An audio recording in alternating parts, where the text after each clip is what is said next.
सुनसान रात थी। सर्दी का मौसम था। एक आदमी एक घने जंगल से गुजर रहा था।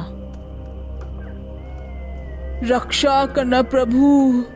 जय हनुमान ज्ञान सागर जय पतित त्रिलोक उजागर जय हनुमान ज्ञान। अचानक रात की सन्नाटे में उसे एक चीख सुनाई देती है। बचाओ बचाओ बचाओ।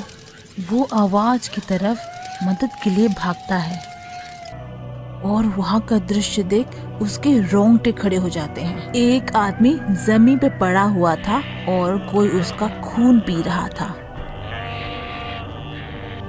वो खून पी के वहाँ से चला जाता है। अरे ये तो गोपी भैया है। ये तो मर चुके हैं। मतलब वो एक ड्रैकुला था, एक नर पिशाच।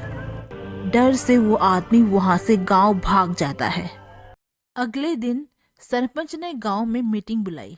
शांत हो जाइए, शांति बनाए रखिए सब लोग। हम कैसे शांत रखे मुखिया जी? एक और गांव वाले की कल मौत हो गई है। सरपंच जी, मैंने अपने आंखों से कल ड्रैकुला को गोपी का खून पीते हुए देखा है। तुम लोगों का डर मैं समझ सकता हूँ, पर ड्रैकुला को कैसे मारे हमें नहीं पता। गांव में अब सिर्फ 6 ही परिवार बचे हैं, बाकी को तो ड्रैकुला ने मार डाला है। अब हम क्या करें सरपंच जी? यहाँ रहकर तो कोई फायदा नहीं, गांव बर्बाद हो चुका है। बेहतर होगा कि हम पास के गांव चले जाएं और नई जिंदगी की शुरुआत करें। सारे लोग अपने घर बार छोड़कर पास के गांव चले जाते हैं। नए हो क्या भाई? कहाँ से आए हो? मेरा नाम भोला है। हम पास के गांव से आए हैं। भोला उन लोगों को गांव में हुए हादसे के बारे में बताता है। ड्रैक्यूला? पी रखा है क्या दोस्त? किससे बेवकूफ बना रहे हो? अरे अरे मैं सच कह रहा हूँ भैया। हम सबको गांव उस ड्रैकुला की वजह से छोड़ना पड़ा। जाओ जाओ दोस्त, किसी और को टोपी पहनाना। दूसरे दिन गांव वालों को एक लाश पड़ी हुई मिलती है। अरे ये तो हरिया है, इसे किसने मारा? भोला लाश को जाकर करीब से देखता है और उसे हरिया के गर्दन पे दांतों के निशान दिखते हैं। गांव वालों, इसे ड्रैकुला नहीं मारा है, खून पी लिया है बेचारे का। मैंने कल बताया था ना कि ड्रैकुला सच में होता है। अब तो विश्वास करो मेरा। सारे गांव वाले डर जाते हैं। लोग अब रात को घर से निकलना ही बंद कर देते हैं। एक रात नंदू का भैंस घर नहीं लौटता। इतनी रात क्यों जा रहे हो? बाहर ड्रैकुला घूम रहा है। जाने तो पड़ेगा ही, हमारी रोजी रोटी का सवाल है। अच्छा, अपने बचाव के लिए एक चाकू तो लेके जाइए। नंदू हाथ में चाकू लिए गांव से बाहर निकल जाता है। तभी उसे एक हंसी सुनाई देती है। अचानक वहां ड्रैकुला को देख नंदू डर के मारे चाकू से वार करता है और ड्रैकुला घायल होकर जमीन पर गिर जाता है। शोर शराबा सुनकर गांव वाले वहां इकट्ठे हो जाते हैं। अरे नंदू, तुमने तो ड्रैकुला को मार दिया। क्या ये मर चुका है? तभी ड्रैकुला फिर से उठ जाता है और जोर जोर से हंसने लगता है। बेवकूफ इंसानों, तुमने क्या सोचा था कि मुझे एक मामूली चाकू से मार दोगे? पास से खड़े नंदू को पकड़ के उसका खून पीने लगता है। डर के मारे सारे लोग वहां से भाग जाते हैं। दूसरे दिन गांव वाले पिछली रात के बारे में आपस में बात कर रहे थे। भाइयों सुनो, जंगल के पास एक तांत्रिक रहता है। शायद वो ड्रैकुला के बारे में कुछ जानता हो। बेहतर होगा हम सब जाके उनसे एक बार मिल ले। दूसरे दिन भोला गांव वालों को तांत्रिक के पास ले चलता है। सभी उनसे मदद मांगते हैं। तांत्रिक उनको ड्रैकुला की कहानी बताता है। बहुत आगे की बात है। तब एक राज्य में महाराणा पृथ्वी प्रताप का राज था। वो बूढ़े हो रहे थे। उनको एक ऐसा संतान चाहिए था जो कभी बूढ़ा ना हो। वो काला जादू की मदद से एक संतान प्राप्त करते हैं, पर जो जीवन और मौत के नियमों के साथ खिलवाड़ करेगा उसको तो दंड मिलना ही है। उनको ऐसा संतान तो मिल गया जो अमर है, पर उस बच्चे को एक श्रापित जीवन मिला। वो सिर्फ इंसान का खून पी के जिंदा रह सकता है। वो दिन में इंसान के रूप में रहता है और भूख लगने पर रात को एक पिशाच का रूप ले लेता है।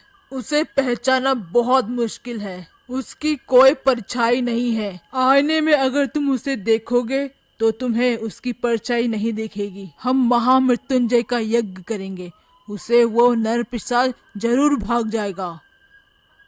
दूसरी रात तांत्रिक गांव में यज्ञ करने लगता है। ओम केले केले चामुंडाय।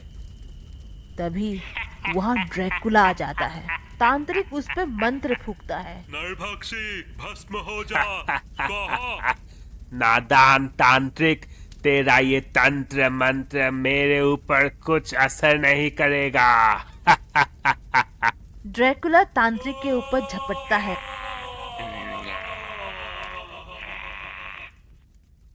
अगले दिन गांव वाले तांत्रिक की लाश देखकर डर जाते हैं। उसने तो तांत्रिक को भी मार दिया, अब हम क्या करेंगे?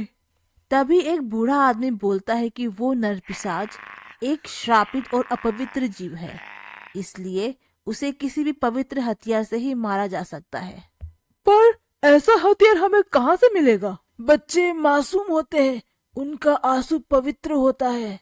अगर हम चाकू को बच्चों के आंसू में डुबोकर इस्तेमाल करेंगे तब हम जरूर उसे मार पाएंगे। गांव वाले तय करते हैं कि ड्रैकुला को उसी के ठिकाने पे मारना ही सही रहेगा, पर किसी को भी उसका ठिकाना पता नहीं था। जंगल में जब मैं लकड़ियाँ काटने जाता हूँ तब मुझे एक खंडर दिखता है। मुझे लगता है वही ठिकाना है उसका। ठीक है, आज हम वहीं जाएंगे।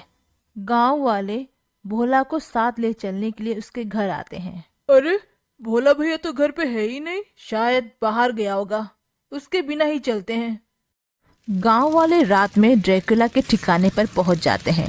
ड्रैकुला उनको देखकर हंसने लगता है। क्या तुम लोगों को अभी भी समझ में नहीं आया कि मुझे मारना नामुमकिन है? तुम सबको मार डालूंगा मैं। गांव वाले तब आंसू में डुबाए हुए चाकू से ड्रैकुला को मारते हैं। ड्रैकुला बुरी तरह घायल हो जाता है। मैं घायल कैसे हो गया? ये कैसा चाकू है? ये एक पवित्र चाकू है नरपिशाच। आज तेरी मौत हमारे हाथों लिखी है। ड्रैकुला समझ गया था कि उसकी जान को अब खतरा है और वो वहां से भाग जाता है। गांव वाले खुश हो जाते हैं। बूढ़े मास्टर जी का तरकीब काम आया, अब वो यहाँ कभी लौट के नहीं आएगा। गांव वाले घर लौटने ही वाले थे कि तभी उन्हें जमीन पे पड़ी एक कमीज दिखाई देती है। अरे ये तो भोला की कमीज है। ये यहाँ क्या कर रहा है? गांव पहुंचकर गांव वाले भोला के पास जाते हैं। वो देखते हैं कि भोला घायल होकर बिस्तर पे पड़ा हुआ है। भोला, ये क्या हुआ तुम्हें? दोस्तों, मैंने सोचा था कि मैं अकेले ही ड्रैकुला को मार सकता हूँ। मैं शाम को आप लोगों से पहले ही उससे लड़ने चला गया था, पर उसने मुझे बुरी तरह से जख्मी कर दिया। जैसे तैसे मैं अपनी जान बचा के वहां से भाग आया हूँ। लड़ाई के समय मेरी कमीज भी वहां फट के गिर गई। भोला, तुम दूसरे गांव से होकर भी हमारे लिए तुमने इतना जोखिम उठाया। गांव वाले भोला की मरहम पट्टी करके उसे आराम करने बोलते हैं। कुछ दिन बाद भोला गांव छोड़ने की तैयारी कर रहा था कि तभी वहां एक गांव वाला आता है। भोला उसे बताता है कि वो किसी काम के सिलसिले में दूसरे गांव जा रहा है। गांव वाला उसे रात के खाने का दावत देता है। रात में भोला गांव वाला के घर दावत के लिए जाता है। बैठो भोला, खाना लगने ही वाला है। कमरे में एक आईना था। भोला आईना के सामने रुकता है। आईने में उसकी परछाई नहीं थी। गांव वाला डर जाता है। तुम्हारी परछाई नहीं है, इसका मतलब तुम ही वो ड्रैकुला हो। भोला तब ड्रैकुला के रूप में आ जाता है। हाँ, मैं ही ड्रैकुला हूँ। इसलिए मैंने तुम लोगों की मदद की ताकि मुझ पे किसी का शक ना हो। इसी वजह से तुम लोगों को वो कमीज मेरे ठिकाने पर मिली। पर अब तुम लोगों के पास एक ऐसा हथियार है जिससे मुझे मार सकते हो, इसीलिए मुझे जाना पड़ेगा। पर जाने से पहले रात का खाना हो जाए।